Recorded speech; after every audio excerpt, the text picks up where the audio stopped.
정치 맞수다. 오늘은 정호김 전 새누리당 의원, 김유정 전 민주당 의원과 함께하겠습니다. 어서 오세요. 안녕하세요. 안녕하세요. 안녕하세요. 최상병 특검법이 어제 국회 본회의에서 재의결을 했는데 다시 폐기가 됐습니다. 지난 5월에 이어서 두 번째인데요. 먼저 여야 입장부터 듣고 시작하겠습니다.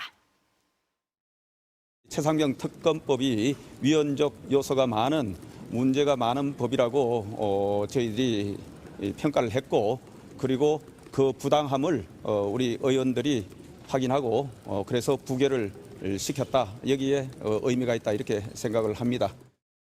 민주당은 보다 강화된 해병대원 특검법을 즉각 발의하겠습니다. 윤석열 정권과 여당의 어떠한 방해에도 굴하지 않고 진실의 문이 열릴 때까지 10번이고 100번이고 두드리고 또 두들기겠습니다.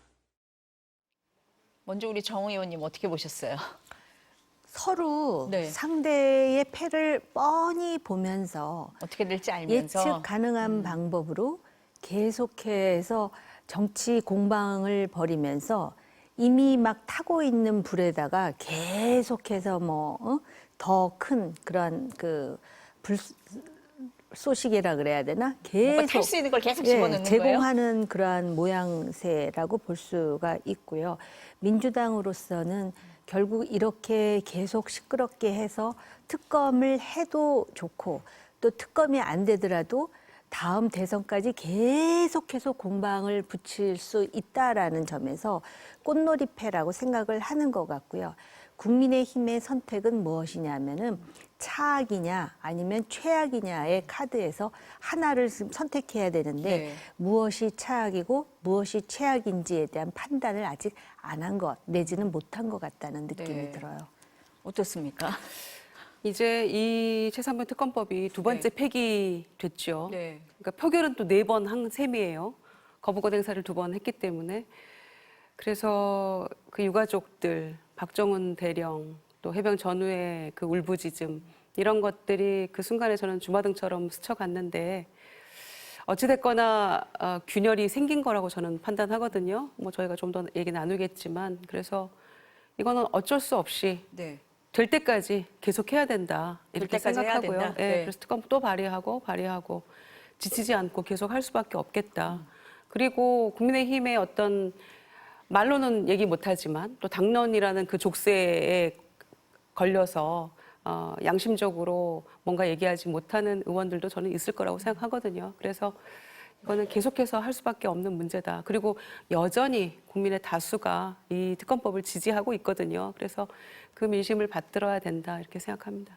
지금 우리 김 의원님 말씀하시는 게 이 표수를 말씀을 하시는 것 같아요. 어제 재의결에서 제적 의원 299명 중에 찬성이 194, 반대 104, 무효 1표였거든요. 천하람 개혁신당 의원이 어제 미국 출장 때문에 참석을 못해서 이제 이런 숫자가 나온 건데 1차 표결하고 비교를 해보면 찬성표가 5표가 더 나왔어요. 야당 의원들이 전부 찬성을 했다. 이렇게 가정을 하면 국민의힘이 108석이니까 4표가 이탈했다. 이렇게 볼 수가 있거든요. 이걸 말씀하시는 거잖아요. 지금 네. 반대 당론으로 정했는데 4표가 어디서 나왔어? 지금 이 얘기잖아요. 그 점에서 균열이 있는 네. 거다라고 생각하고요. 우선은 한동훈 대표가 네. 뭐 제3자 특검법 이렇게 우리가 대안을 내놓는 거 외에 어떤 돌파구를 마련할 수 있느냐, 돌파구가 있느냐라고 전당대회 그 과정에서는 그렇게 얘기했는데 어제 모습 보니까 네. 허풍이었나 싶기도 합니다만 지켜봐야죠. 본인이 네. 한입 갖고 두 말 하면 본인의 정치적 미래도 없다는 거 스스로 알고 있을 거기 때문에 지켜보겠습니다만은 299표 중에 104표가 네. 이제 반대표가 나왔는데 네. 국민의힘이 108명이잖아요. 네.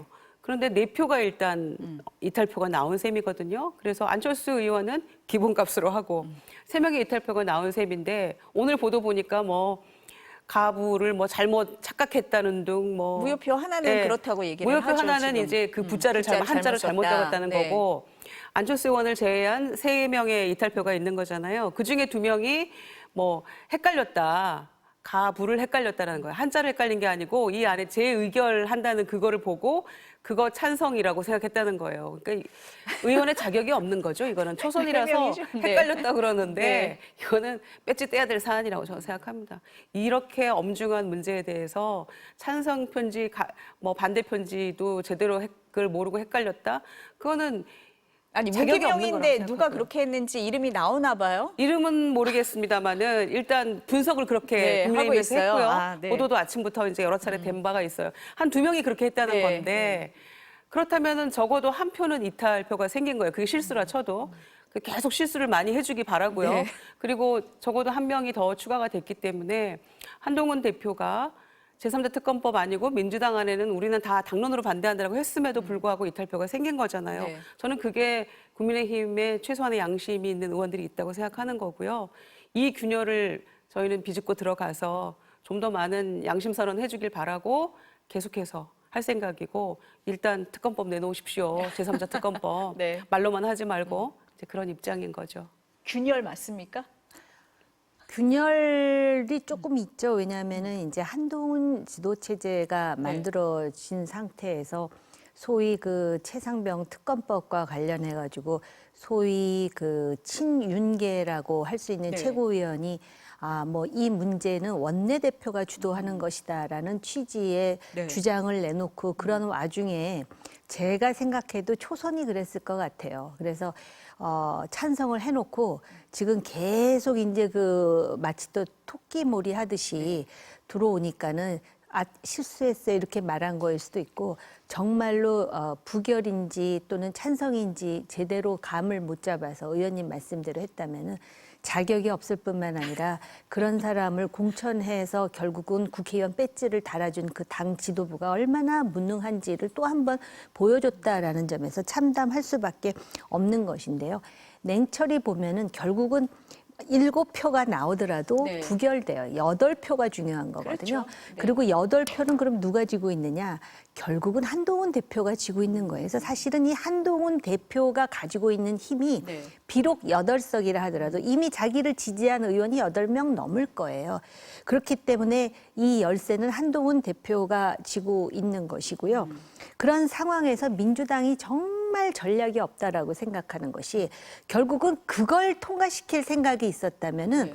오히려 제3자 추천 특검법안으로 수정을 하든지 해서 더 이상 빠져나갈 틈을 만들어주지 말아야 되는데 이것저것 재보지도 않고 그냥 무조건 밀어붙이고 진격이잖아요. 몽골 기병식으로.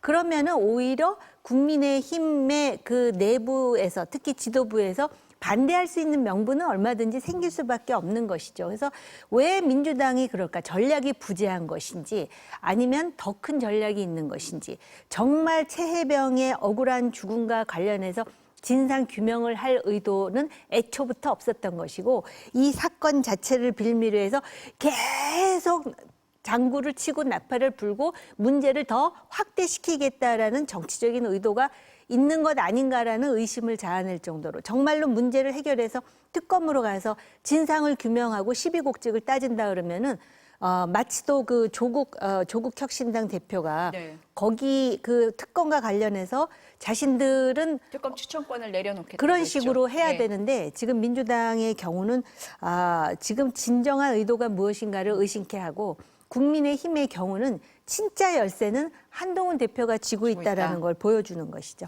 근데 아까 박찬대 원내대표가 통과될 때까지 특검 법안을 발의하겠다라고 했어요. 그러면 이제 다음 달에 발의를 한다고 하는데 지금 같은 내용으로는 못 하잖아요. 그러니까 수정안을 내야 되는데 이 수정안에 한동훈 대표가 제안했던 제3자 특검 법안을 고려하고 있다. 이런 얘기가 나옵니다, 지금. 그럼 여당 이탈표를 끌어낼 수 있나요? 그렇게 되면? 이제 그러면은 머리가 좀 돌아가기 시작한 거든지 아니면은 계속해서 그 문제를 비화시키려고 했다가 네. 이제 명분을 주고 그렇게 해도 아마 국민의힘이 받아들이지 못할 것이다.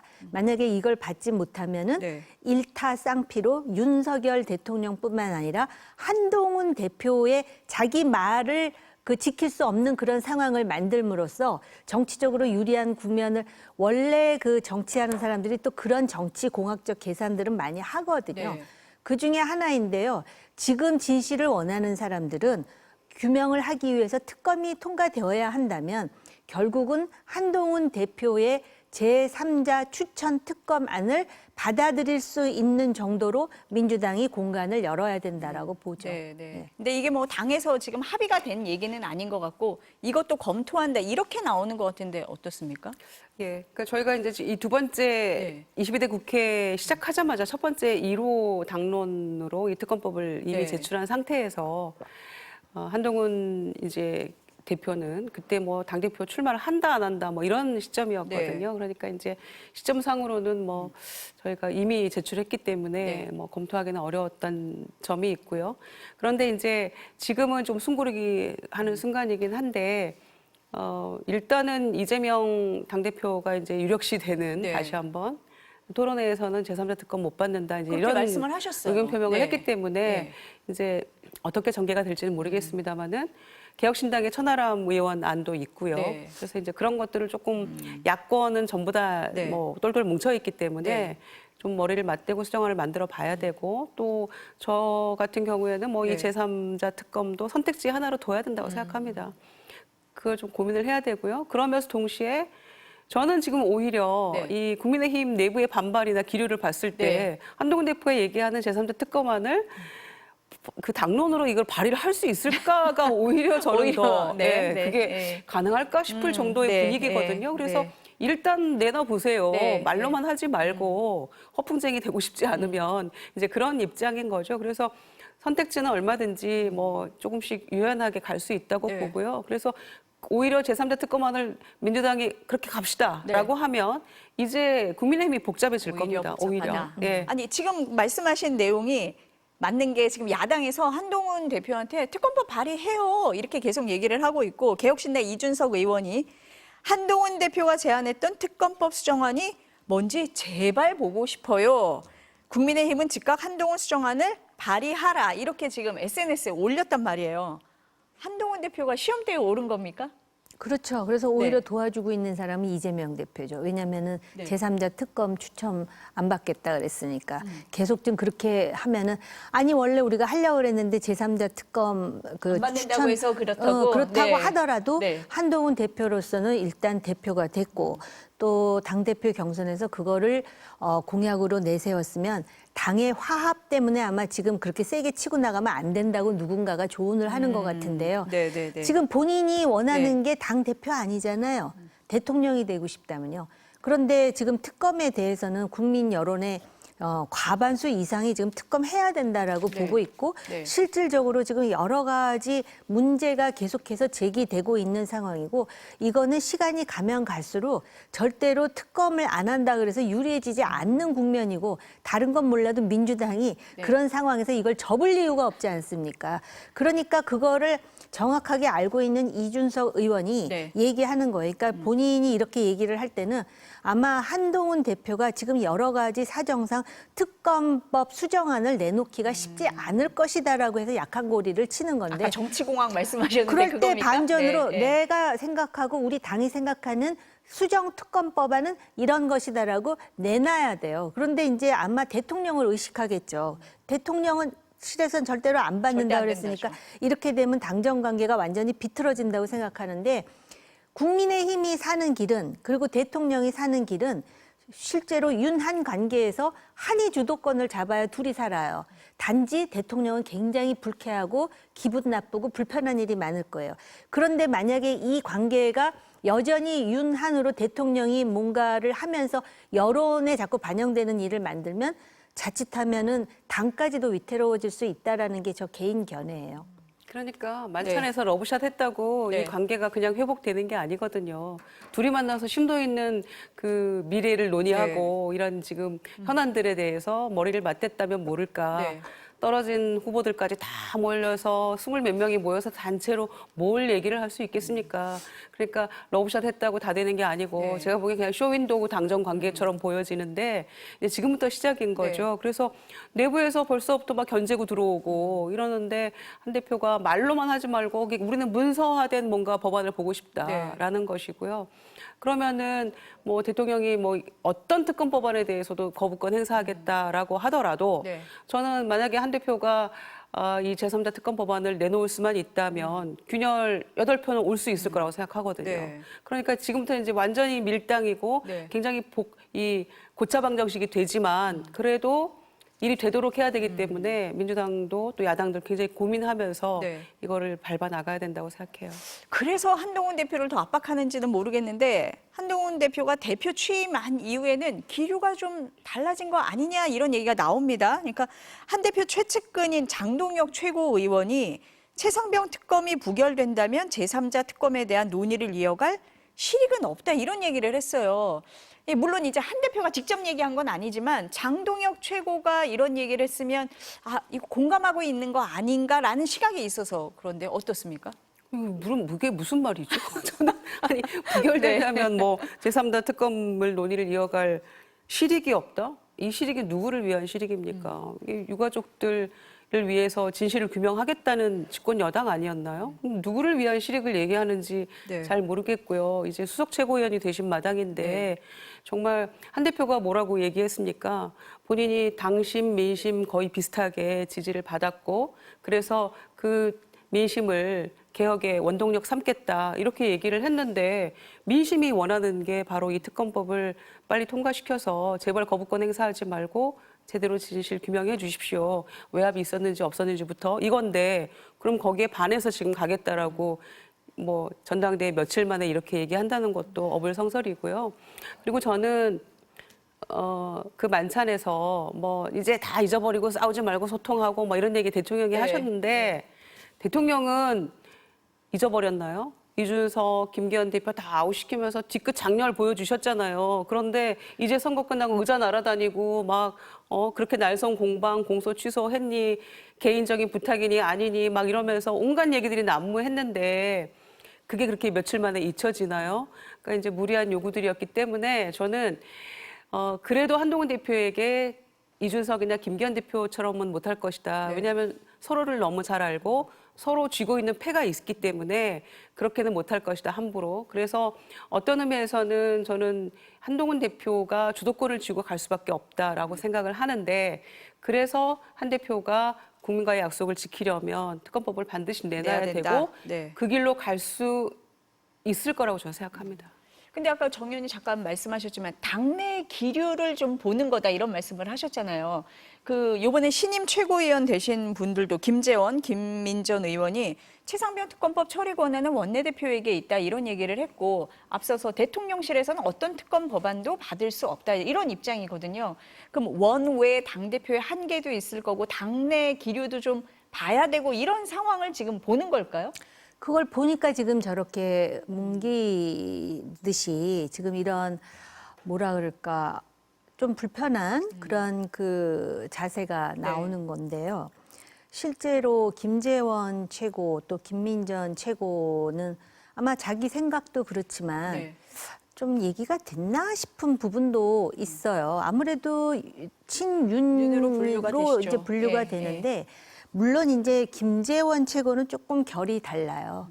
김재원 최고는 정치 뭐 한두 번 했습니까? 선수에 해당하기 때문에 얼마든지 유연하게 자기의 어떤 그 위치를 태세 전환을 할 수 있는 그런 입장이고 한동훈 대표가 여론상 지지자들 여론상은 좋지만 당내 국회의원들 사이에 근데 아까도 제가 말씀드렸잖아요. 네. 국회의원이 108명이지만 8표가 좌우하는 거예요. 8명이. 그런 상황에서 대통령께서 잊어버리고 싸우지 말고 물론이죠. 잊어버리고 싸우지 말아야 되는데 이 최상병 특검 문제는 잊어버리고 싸우지 말아야 되기 때문에 잊어버려야 되는 사안이 아닌 아니다. 거죠. 네, 그런데다가 네. 우리 한동훈 대표 외롭지 않게 잘 도우라 그러셨다는데 네. 돕는 거는 의원들이 네. 자발적으로 돕는 것이지 대통령이 마치 또 오더를 내리듯이 해갖고 돕는 일은 아니고요.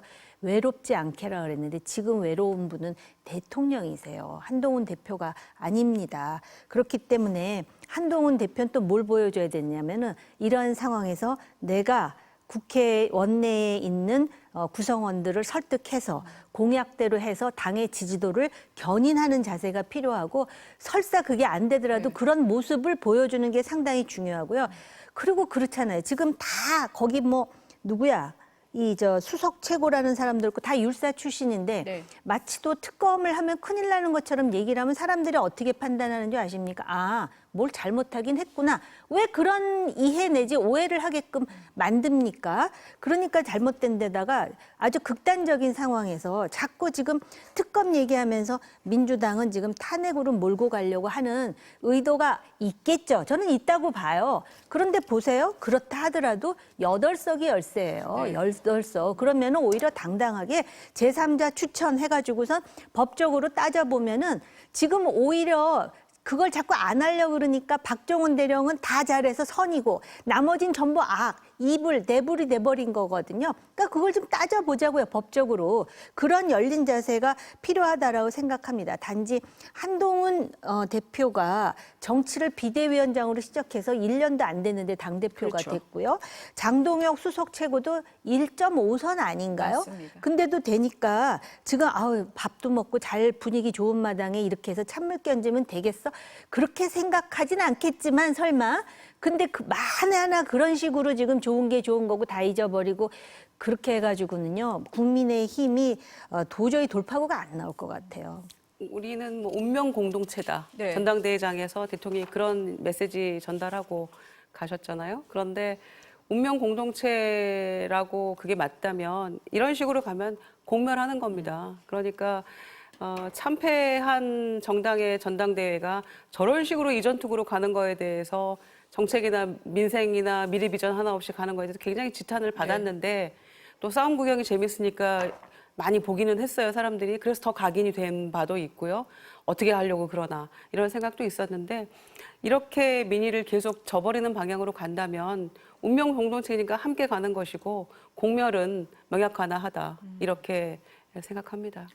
한동훈 대표가 수정안을 내놓느냐 아니냐 첫 시험대가 될 거라는 거에서는 같은 의견이신 것 같습니다. 국회로 한번 가볼게요. 방송사법 가운데 방통위법 개정안이 어제 본회의에 상정이 됐습니다. 관련해서 국민의힘이 무제한 토론 필리버스터 중인데요. 법안이 4개니까 지금 4박 5일, 5박 6일 끝날 때까지 지금 이제 계속한다고 하는데 이 상황은 어떻게 보세요? 아까 제가 모두에 말씀드렸듯이 많이 서로의 패를 알아요. 그러면서 주거니 받거니 네. 뭐 티키타카라 그러나 장군 멍군이라 그러나 그러면서 하면서 자기네들은 되게 열심히 한다고 생각하겠죠. 근데 지금 뭐 얼마나 티몬이라든지 위메프라든지 지금 막 민생이 민생이 난리가 얼마나 났죠. 꼬였습니까? 네, 네. 그럼에도 불구하고 지금 여기에 올인하고 있는 거예요. 그러니까는 정치가 지금 뭐 우리가 국민의힘 얘기를 하지만 민주당 지지 안 오르는 것도 어떻게 보면 자연스럽고요. 그리고 민주당 대표도 그 안에서는 뭐 90%가 넘는 지지율을 갖고 있지만 이렇게 하니까는 참 정치에 대한 그 회의감이나 냉소 이런 것이 높아질 수밖에 없는데 이렇게 해가지고 이제 5박 6일쯤 끝나면은 네. 또 이제 아마 의결하고 또 거부권 행사하고 또 재의결하고 그러면서 또 과도에 나가가지고 대통령 잘못했다 그러고 뭐 그거의 연속이겠죠. 너무 뻔한 일을 지금 그렇습니다. 반복하고 있다. 그럼에도 네. 불구하고 지금 이제 MBC가 이게 이제 문제라는 거예요. 그런데다가 우리가 자꾸 그 욕은 하면서도 재밌으니까 국민의힘 얘기만 하다 보면 네. 편파 방송이라는 얘기 또 들으실 수 있어요. 그러니까 민주당 얘기하세요, 민주당 얘기. 어떠세요? 필리버스터 가장 근래에 한 건 7월 초에 했던 네, 거, 이 네. 최상병 특검법에 대한 필리버스터였는데 이게 아마 이제 4건이니까요. 관련 법이 4박 5일이 아니라 이제 7박 8일 갈 수도 있는 게 있다고 한 민주당 거죠. 주말에 예, 전당대회 뭐 이제 네. 시도당 개편대회 하면서 대회가 있잖아요. 네. 그러니까 그냥 국민의힘 자기네들끼리 막 계속 하는 거죠, 지금. 그런데다가 주호영 부의장한테 사회권 보지 마세요, 거부하세요 이랬다는 거잖아요. 그러면은 이제 우원식 의원하고 의장하고 그다음에 이하경 부의장이 두 분이 번갈아서 이제 몇 시간씩 7박 해야 될 8일 하시는 거죠. 판인데 네. 참 그것도 이제 쉽지 않은 일이긴 합니다만 어떻게 하겠습니까? 해야죠.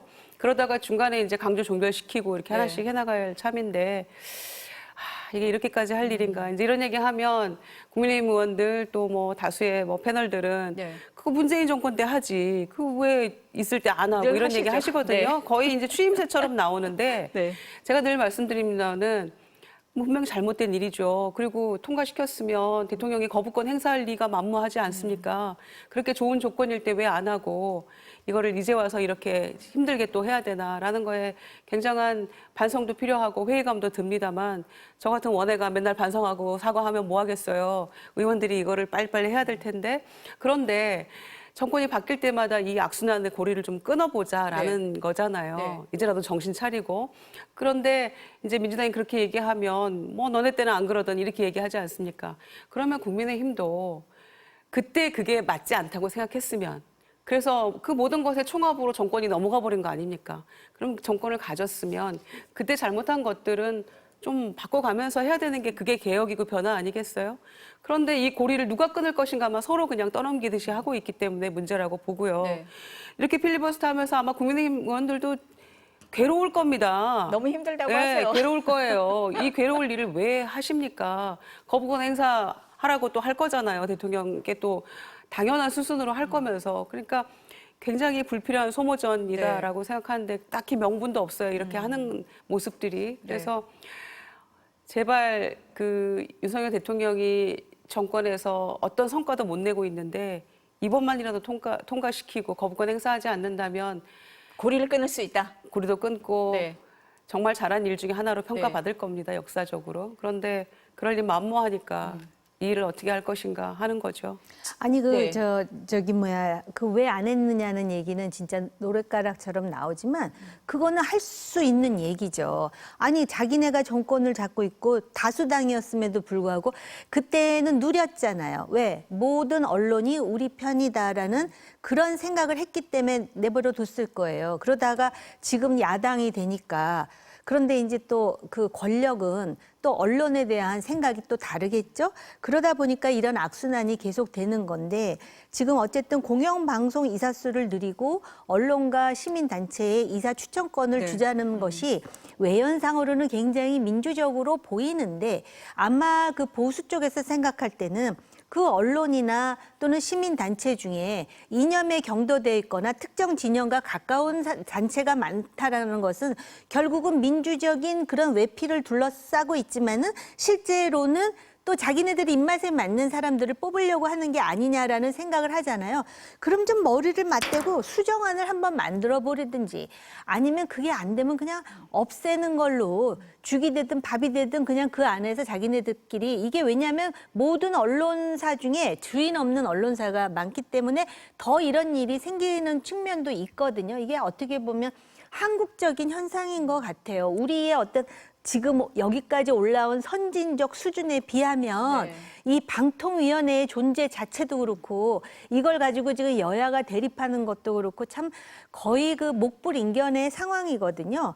그래서 이런 부분에 대해서 또 제가 이것도 개인 생각인데요. 이런 거에 대해서 과감하게 말할 수 있는 사람 하나가 있어요. 이재명 대표예요. 왜냐하면 지금 완전히 자기 입지가 단단하잖아요. 아주 거의 90 몇 %가 찬성을 하고 야당 대표 아닙니까?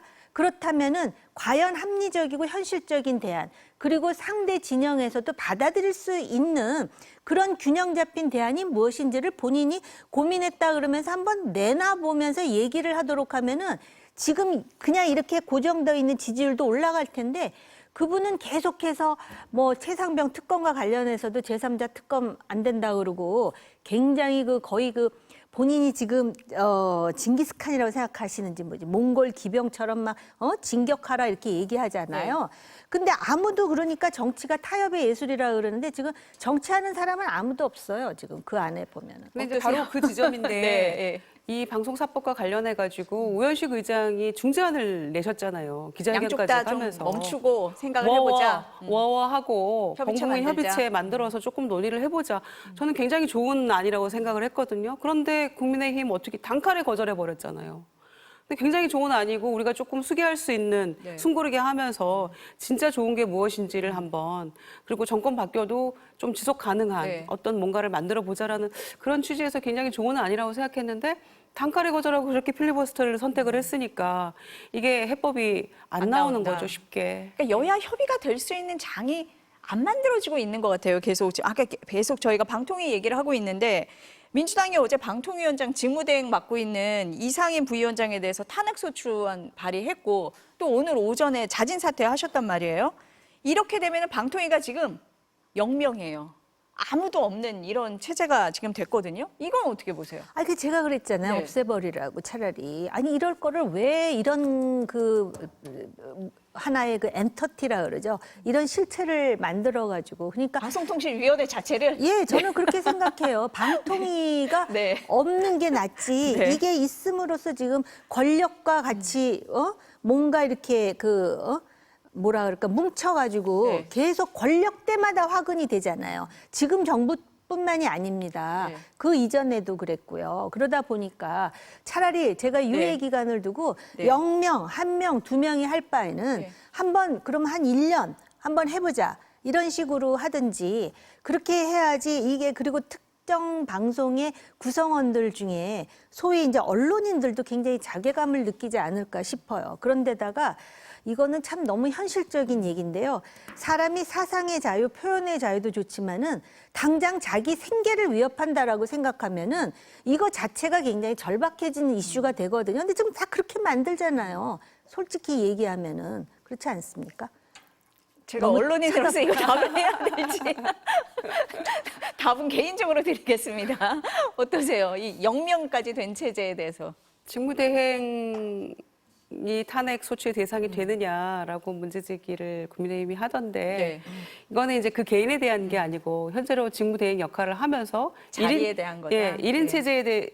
체제에서 계속 지금 이사선임 절차를 진행하고 있는 거잖아요. 네. 그러니까 이거는 지금 말이 안 되는 거죠. 그래서 그 직책에 대한 것, 자리에 대한 것은 탄핵할 수 있다라는 판례도 있기 때문에 이제 이거는 가능하다. 그런데 이게 법적으로 실제로 정말 문제가 있고 네. 말이 안 되는 거라 생각하면 자진 사퇴하면 안 되죠.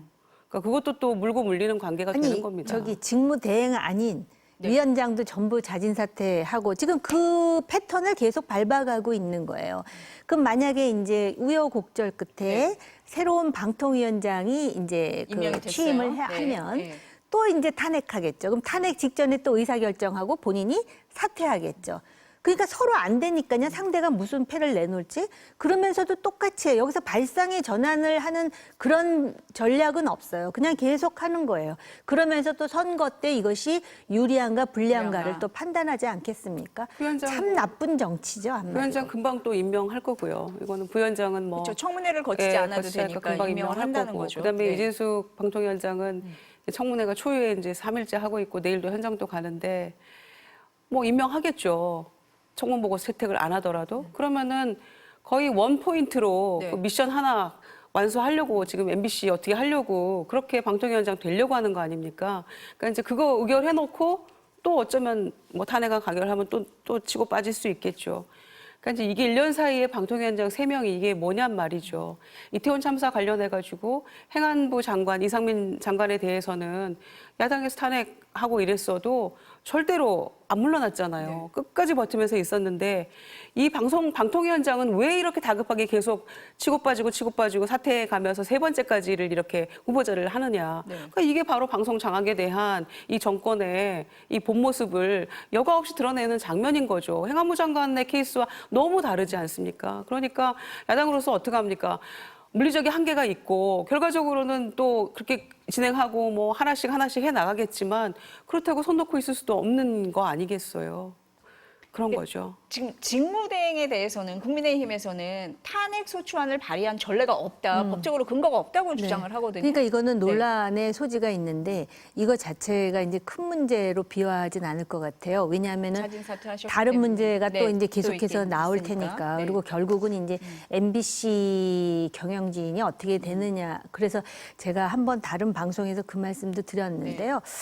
제가 과문한 탓인가? 제가 기억할 때는 네. 선거, 특히 대선에서 MBC 때문에 질 사람이 이기고 이길 사람이 진 것 같다라는 기억은 없거든요. 그렇지 않아요?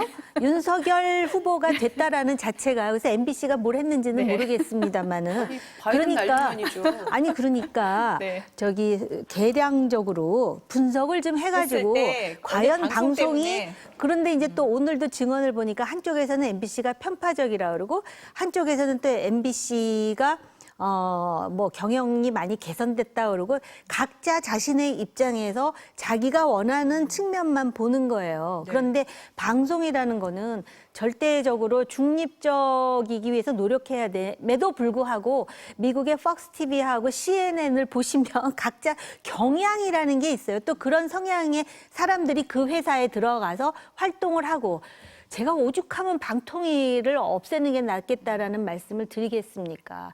그리고 제가 개인적인 경험으로 몇 년 전에 MBC에서 세상의 기자들끼리 대자보를 붙이고 정치부 기자가 정말 정치부하고 상관없는 데서 하는 걸 보고 제가 막 가슴이 너무 아파가지고 근데 그런 일들이 권력이 바뀔 때마다 이 사람이 저쪽 가고 저 사람이 이쪽 가고 그게 아마 본인들한테도 굉장히 자괴감이 들 것 같거든요.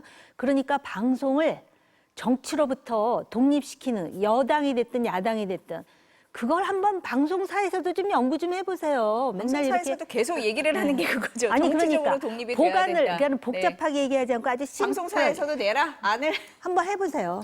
아니 이제 방송이고 뭐 신문이고 네. 경향성은 있을 수 있어요. 그렇지만 방통위원장은 그러면 안 되는 거잖아요. 안 되죠. 네, 중립성, 독립성 계속 운운하면서 거기 네.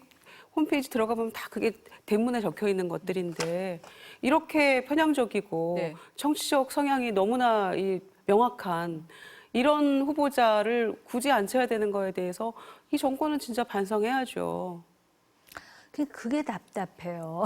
그러니까 제가 답답함을 많이 토로하고 제가 계셔가지고. 생각할 네. 때 결국은 그 방통위원장 하실 분을 이왕이면 논란이 없는 네.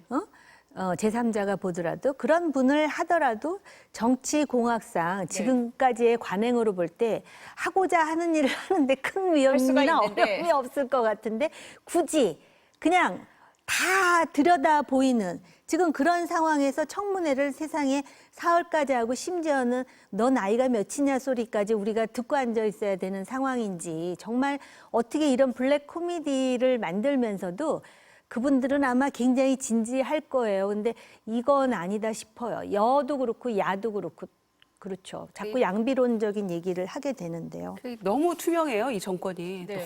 너무 속이 들여다 보여요. 그러니까 뭘 원하는지가 보입니까? 네, 뭘 하려고 지금 저 자리에 네. 앉아 있는지가 너무 많이 보여서 이렇게 투명할 수가 있나 싶을 정도인데 네. 뭐 눈 하나 꼼짝 안 하고 청문회 지금 사흘째 하고 있는 모습을 보니까 뭐 어떤 말로도 좀 형언할 수 없는 그런 얘기가 막 튀어나오려고 합니다. 지금 두 분이 계속 이진수 후보자 청문회 얘기를 하셔가지고 그 청문회 장면을 좀 보여드리고 얘기를 해야 되지 않을까 싶거든요. 그 청문회 장면 보시겠습니다. 기업 대표를 만나기 위해서 지금은 이제 본인이 살고 있는 아파트 주변에 빵집으로 불러가지고 4,000원짜리 빵을 사면서 그 사람과 업무와 관련된 이야기를 할 수 있습니까? 저희가 영업 비밀이라는 게 있습니다. 여론을 조작해서 MBC에 유리하게 노조를 불리하게 만들고 주도권을 쥐겠다 이런 내용이에요. 외부의 여론을 조작하려고 했어요. 인정하세요? 리스크 매니지먼트 위기 관리 계약을 맺었던 것입니다. 사규를 어기고 아니 일자리를 동문서답 하시지 뛰쳐나간 말고 이거 확인되면 사원들에 대해서 저희가 위기 관리를 했던 것입니다. 이거 이 불공정한 보도 태도, 불공정한 보도 관행, 그 고질적인 언론 노조에 의한 편파 보도 이런 것들을 바로잡을 방법이 있습니까? 어떻든 공정한 방식으로 법과 규정에 따라서 MBC의 편향성을 시정할 수 있는 그런 이사가 선임될 수 있도록 최선을 다하겠습니다. 아까 김 의원님 말씀하셨는데 사흘째 청문회를 하고 있거든요. 굉장히 이례적이긴 합니다. 어떻게 보고 계세요? 이틀도 사실 이례적인 거긴 네, 맞습니다. 했습니다. 네. 왜냐하면은 뭐 국무총리나 뭐 대법원장이나 뭐 요 정도 할 때 대체로 한 이틀 정도 했던 네. 건데 비록 법에는 뭐 3일 이내라고 이내로 돼 되어 있죠. 있지만 그거를 사흘을 딱 지켜서 해본 네. 경우도 이제 전무후무한 일이죠. 네. 그만큼 이 자리가 중요하고 네. 또 이 정권의 속내가 너무 투명하기 때문에 네. 또 청문회 과정에서 그 후보자의 답변 태도나 또는 뭐 여러 가지 문제들이 끊임없이 계속해서 발생을 하고 있기 때문에 이틀 가지고도 모자라는 이런 초유의 사태가 발생을 한 거죠. 내일은 또 대전 현지로 또 현장 검증을 간다고 현장 검증 하시- 가는 것도 청문회 네. 하면서 처음이에요. 왜냐하면 네. 국정감사 때는 현장 감사를 가는데 네. 청문회를 현장 가는 것도 처음입니다만 그만큼 이 후보자가 양파 같은 후보자여서 뭐 하나 투명하게 개인에 대해서 본인이 한 일에 대해서는 투명하지가 않고 뭘 하려는지는 굉장히 투명한 이런 후보가 돼버렸거든요. 그래서 뭐 언론관도 그렇고 네. 노조에 대한 이런 태도나 탄압의 문제도 그렇고 정치적인 어떤 성향에도 그렇고 가치나 철학도 그렇고 역사관도 그렇고 정말 이 법화 문제 도덕성 뭐 말할 것도 없고요. 정말 실소를 자아내지 않았습니까? 그래서 방통위원회가 아니고 빵통위원회 아니냐 이런 말까지 나올 그런 조롱거리가 돼버린 마당이기 때문에 어떤 이 자격과 권위를 가지고 설사 대통령이 임명을 강행한다고 해도 일을 할 수 있을 것인가 정말 여러 가지 회의적인 생각이 드는 것이죠. 네. 사흘 청문회도 이례적이고 현장 검증도 처음이고 그렇다는데 어떻습니까? 네, 그러니까는 저는 제가 개인적으로 네. 보더라도 아까도 말씀드렸듯이 방통위원장을 지명을 할 때 어떤 분이 그 얘기 하더라고요. 설마 저 사람은 아니겠지 하는 사람을 꼭 뽑더라. 그런 말까지 하는데 그런 면에서는 정말 조금 아쉬워요. 아쉽지만 어찌됐든 간에 지금 관행을 보면은 어떤 정권이든 방통위원장과 권력과의 관계에 대해서는 우리가 알고 있는 바가 있지 않습니까? 그런데 저렇게 되면은 나중에 방통위원장으로 임명되더라도 무슨 일을 하든 간에 그 연결상에서 여론을 아마 이제 상당히 환기시킬 거예요. 야당에서도.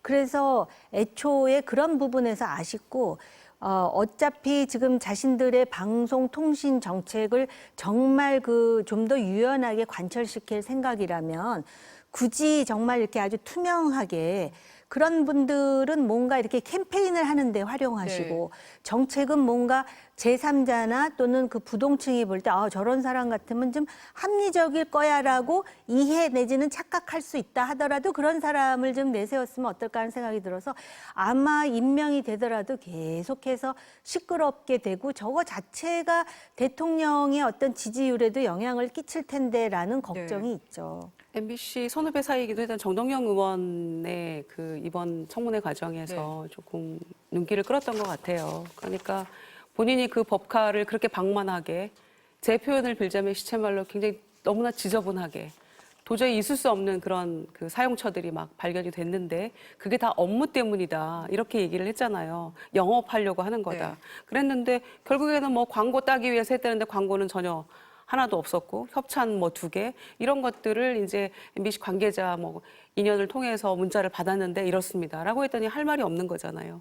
그런 거랄지 혹은 나는 당신 이제 다 알고 있기 때문에 과거부터 쭉 얘기를 하면서 과거, 현재, 미래 어떻게 하려고 하는가 이런 얘기들이 왜 이렇게 변했나 하는 것들이 굉장히 절절하게 들렸어요. 저희들이 보기에는. 그러면서 한국의 괴벨스다 이렇게 생각한다라고 했을 때 서로 20초간 말없이 쳐다봤잖아요. 그 모습이 이진숙 그 후보자 청문회에 모든 걸 전 대변하고 있다고 생각해요. 그 눈길을 서로 하고자 하는 말이 달랐을 텐데 정말 이쯤 되면 자진 사퇴하는 게 맞을 것 같은데 오죽하면 중학교 선생님이 생활기록부에 준법 정신 결여라는 걸 썼겠습니까?